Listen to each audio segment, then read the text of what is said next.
हमारे जिलाध्यक्ष धर्मेंद्र सिकरवार जी, हमारे विधायक महोदय अन्नालाल जी, जिला पंचायत के हमारे अध्यक्ष अरविंद धाकड़ जी, पूर्व विधायक गोपीलाल जाटव जी, राजेंद्र सलूजा जी, हमारे साथ यहाँ उपस्थित मंडल अध्यक्ष हमारे राजकुमार रघुवंशी जी, हमारे सोवरन सिंह जी, हमारे रावगढ़ के विधायक प्रत्याशी जो जीत ही गए थे, हमारे हरेंद्र सिंह बंटी,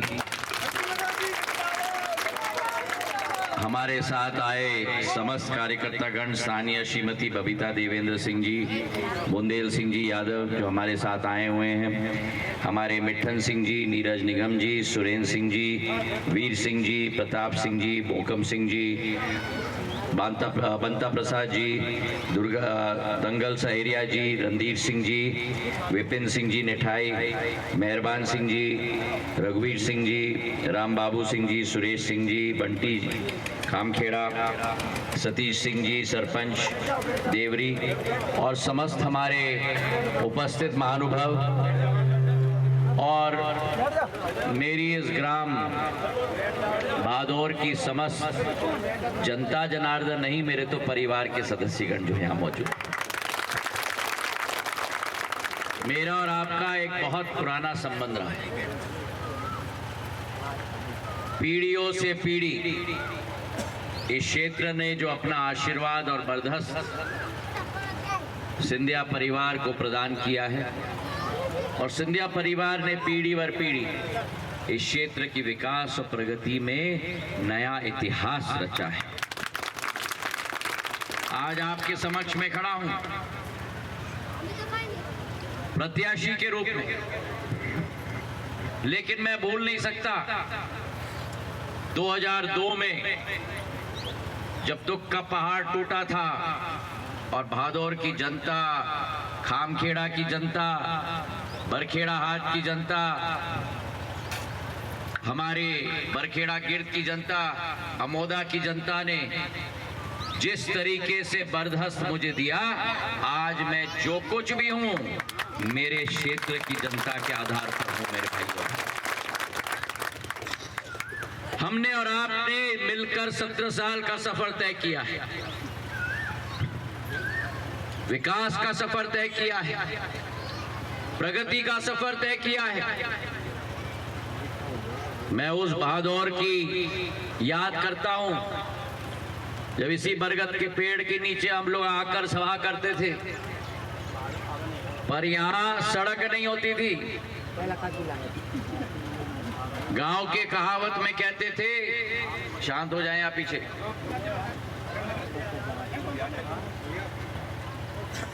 गांव के कहावत में यहाँ कहते थे कि जब सड़क नहीं होती थी हम कहते थे पगडंडी पे चल लेना। भादौर में पगडंडी थी, अमोदा में पगडंडी थी, बजरंगगढ़ के बाद रास्ता नहीं होता था, मिट्टी का रास्ता होता था, बैलगाड़ी चलती थी, गुना के मंडी में अनाज देना था, आधा अनाज तो रास्ते पे ही गिर जाता था। आज भादौर हो, अमोदा हो, बरखेड़ा गिर्द हो, बरखेड़ा घाट हाट हो, आसपास के गांव हो, एक एक गांव को मैंने सड़क से साथ जुड़वा दिया, मखमल की तरह सड़कें बन गई। आप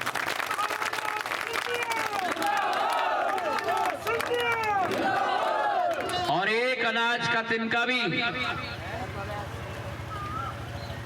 अब सड़क पे नहीं गिरता। अगर 100 क्विंटल अनाज लेके कोई मंडी जा रहा है तो 100 के 100 क्विंटल अनाज मंडी पहुंच जाता है। वही हाल बिजली का था। ये क्षेत्र साय आ जाता था, सूर्यास्त हो जाता था तो सारे के सारे लोग भोजन करके अपने घर के अंदर चले जाते थे। ज्योति का प्रकाश ही नहीं होता था।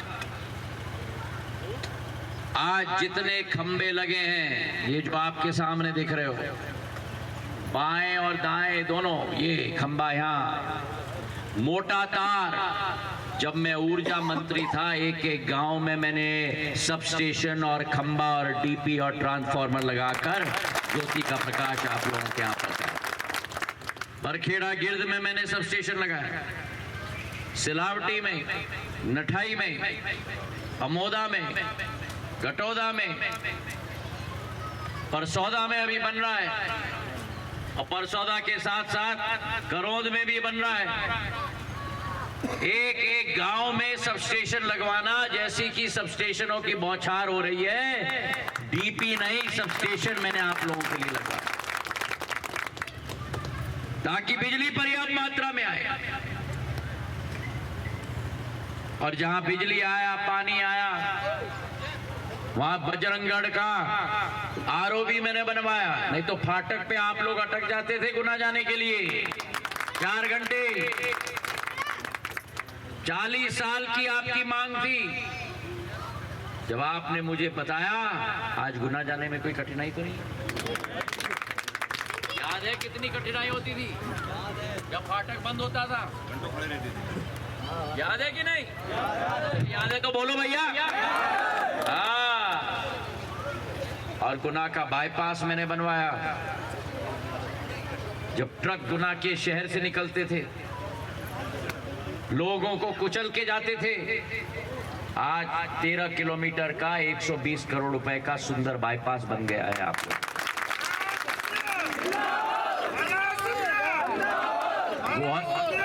ग्वालियर से शिवपुरी से गुना से देवास तक 6 लेन का हाईवे मैंने बना दिया। 2 लेन का था, और रुठियाई से रावगढ़ होते हुए यहां से निकलते थे। अगर एक ट्रक ब्रेक डाउन हो जाए, खराब हो जाए, तो 4-4 घंटे का जाम लगता था। 5000 करोड़ रुपए की योजना मैंने बनवाई, और आप लोगों का आवागमन सुलभ हो गया। तो जहां गुना का विकास हुआ है, मैं धन्यवाद देना चाहता हूं मोहन यादव जी को। अल्प समय में 3 महीने में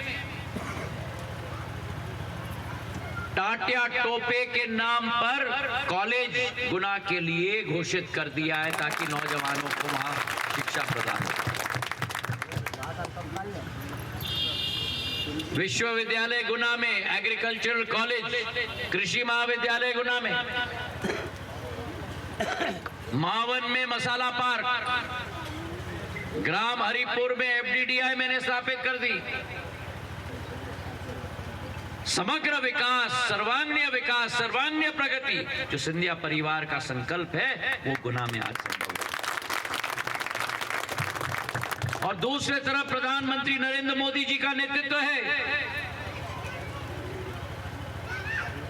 जो देश को आगे बढ़ा रहे हैं, विश्व पटल पर स्थापित कर रहे हैं। एक समय होता था जब भारत का नेतृत्व झोली फैलाकर अंतर्राष्ट्रीय जगत में जाता था, राशि के लिए, दवाई के लिए हमारा सोना गिरवी रख दिया था। आज हमारा देश का नेतृत्व विश्व में जाता है तो लाइन लग जाती है विश्व के नेताओं के हमारे प्रधानमंत्री से मिलने।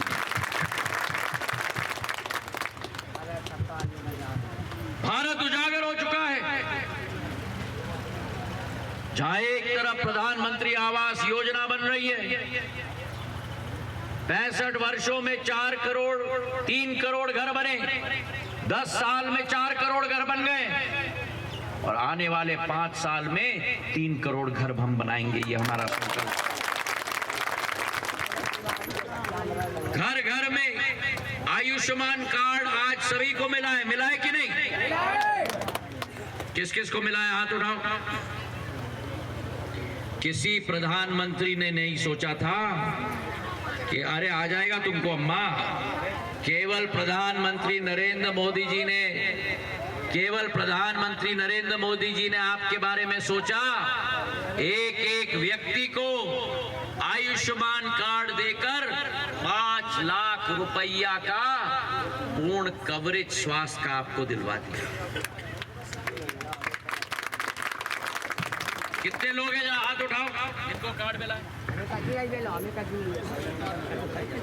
और क्या है आयुष्मान कार्ड? आयुष्मान कार्ड मोदी जी की गारंटी है। सफेद कुर्ते में खाना भी खाओ, मेरी बात भी सुनो, बैठ के वहां मूंगफली खा रहे हो, बात भी सुनो, राष्ट्र के उत्थान की बात है। प्रधानमंत्री जी की, मोदी की गारंटी की कार्ड है। क्या गारंटी है? गारंटी है कि देश के किसी भी 15,000 अस्पताल में जाओगे और मोदी की गारंटी का कार्ड बताओगे, 5 लाख का स्वास्थ्य का लाभ आपकी गारंटी दे पाएगी। पहला मेरा एक गांव का व्यक्ति भटकता था इलाज के लिए, दम तोड़ देता था क्योंकि घर में पैसा नहीं। अब भारत सरकार का पैसा, आपका पैसा बन गया है 5 लाख रुपया मेरे भाई और बहन।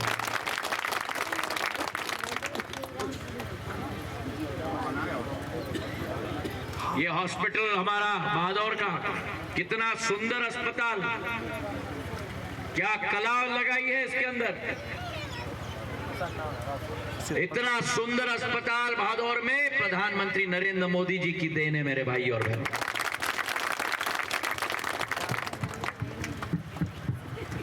सरकार हमने बदली 2020 में। मैंने प्रभुराम चौधरी जी को कहा था, जो स्वास्थ्य मंत्री थे, कि गुना के एक एक पग पग में हमारा उप स्वास्थ्य केंद्र बनना चाहिए। आज भादौर में बन गया मेरे भाई और बहन। और वही स्थिति हमने सरकार बदली। किसान सम्मान निधि कितने लोगों को मिल रहा है यहाँ?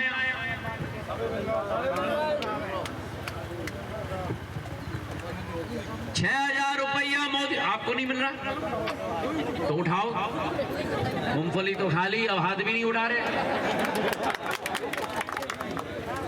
6,000 रुपया मिल रहा है नरेंद्र जी मोदी जी से, केंद्र से आ रहा है। और अगर मैंने सरकार न बदली होती तो 6,000 रुपया अतिरिक्त नहीं मिलता आपके खाते में। आज कितना मिल रहा है हर साल? अगर मैंने सरकार न बदली होती तो कितना मिलता? तो मैंने ठीक किया कि नहीं सरकार बदल के? वो जोड़ी के पॉकेट में जो पैसा डाल रहा था, उन जोड़ी का पॉकेट काट के आपके पॉकेट में डलवा दिया मैंने। ठीक किया कि नहीं? मेरी लाडली बहना है यहाँ, 1250 रुपया मिल रहा है खाते में, मिल रहा है। और अगर बाप मेरे सरकार न बदली होती तो लाडली बहना योजना आती, कांग्रेस के नेताओं की लाडली बहना के खाते में चला जाता। कांग्रेस के नेताओं के खाते में जो भ्रष्टाचार जाता, उस भ्रष्टाचार का भस्म आरती करके मैंने लाडली बहनाओं के भारतीय जनता पार्टी के शिवराज सिंह चौहान और मोहन यादव जी ने पहुंचाया। तो कहने का तात्पर्य यह है कि ये चुनाव कांग्रेस और बीजेपी का चुनाव नहीं है। लाल घूंघट वाले ही सुन रही हो ना? हाँ, तुमसे ही बात कर रहा हूं। मेरे पास आ जाओ ना यहाँ।